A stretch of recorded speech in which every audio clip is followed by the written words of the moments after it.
Hi there, this is Rachel Stone introducing transformational leadership, all elements of leadership, but especially transformational leadership, which includes learning to be a coach while you're a leader. All coaches are leaders, but not all leaders are coaches, and my mission is to help solve that. I hope you enjoy. Today we have choosing to be honest. The opposite of choosing to be honest is choosing to be dishonest, and that opens up all the things that you could be dishonest about at work. It's a really good way to look at the habit of honesty. And obviously, if you were dishonest, you would be deliberately misleading or telling untruths or telling half truths. That's what dishonesty would look like.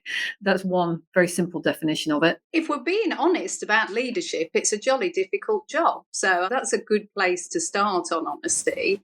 And that often in those senior roles, you're privileged to information that others aren't. And we often talk about how you can even be honest about what you can and can't say, because if we accept that it's a foundation of trust, even if you asked children, what are the concepts of trust? Most children would say things like fairness, but definitely honesty would come in there.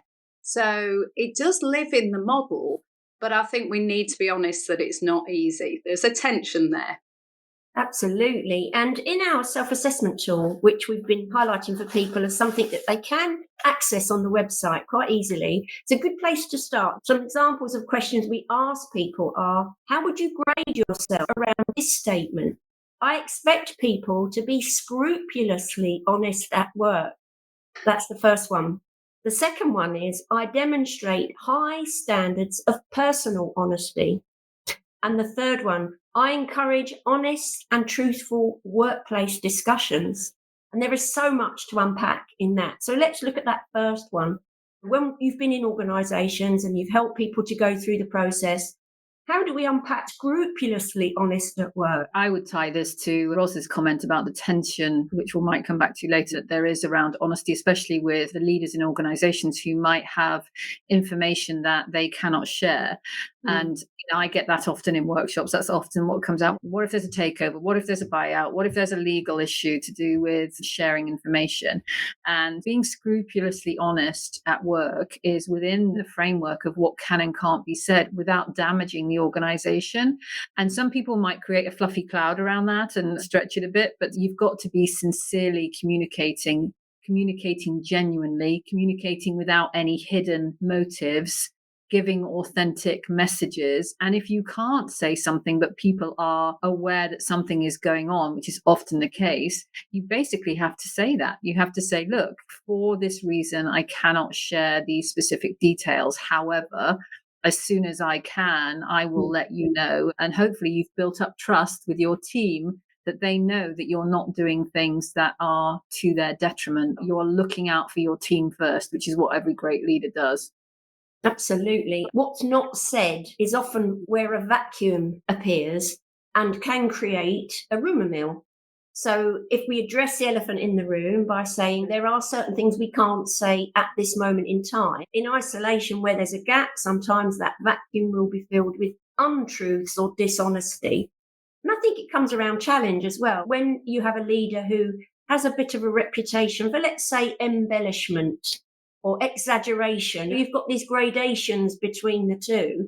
And I think this links very much back to that habit of delivery, number one, where you have your results and your KPIs and your data that backs up messages, that backs up things that you are issuing to staff, because you've got that other habit in full flow. Well, first of all, I think it's a really tough one to achieve. So I would be surprised if leaders or individuals actually score that at the always end, because we're a complex people in the UK in terms of how we interpret nuance, how we interpret language.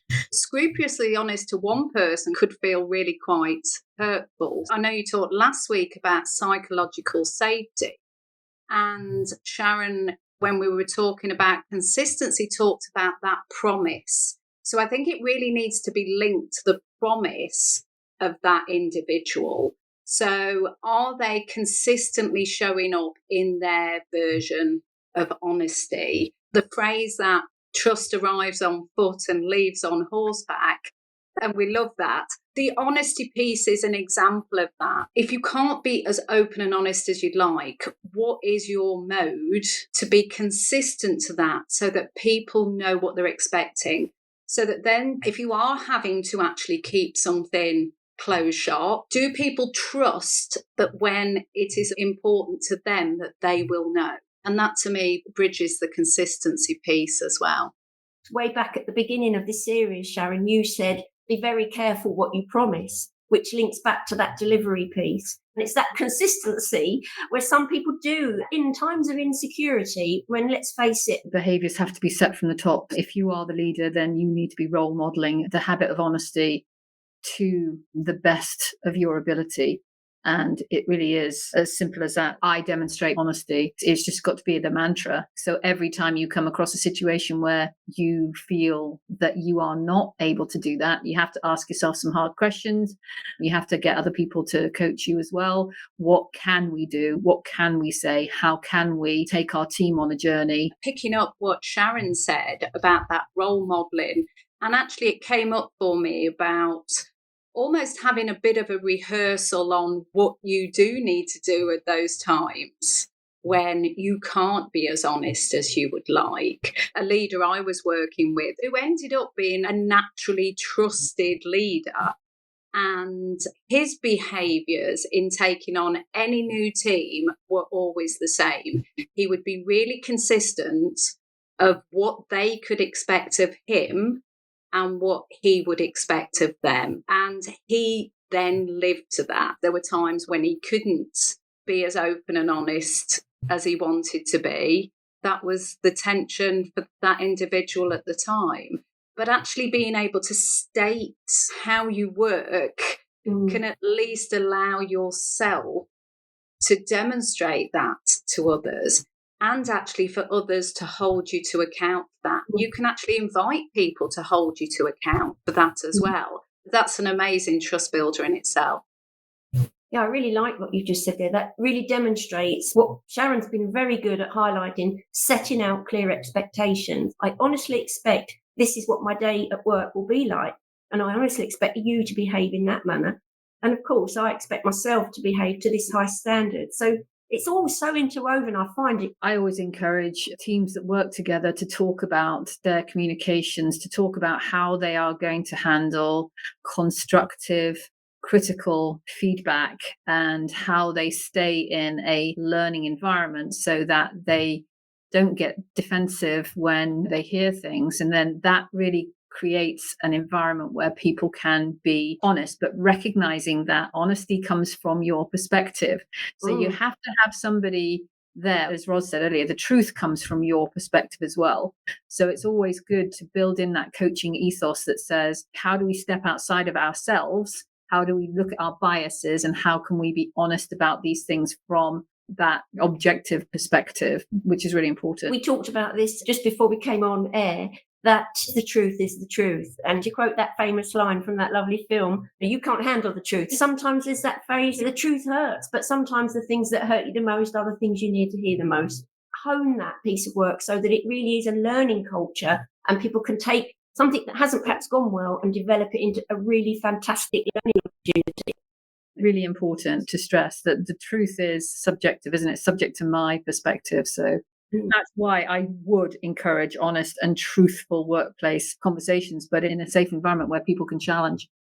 And if you feel something is the truth, what's your frame of reference? What are you referring to that makes that feel true to you? It is hard for people to shift in that perspective, but great leaders do effect change. Where I want to sum up is about that relationship with truth, in terms of whether it is our own truth, our perceived truth, our inherited truth.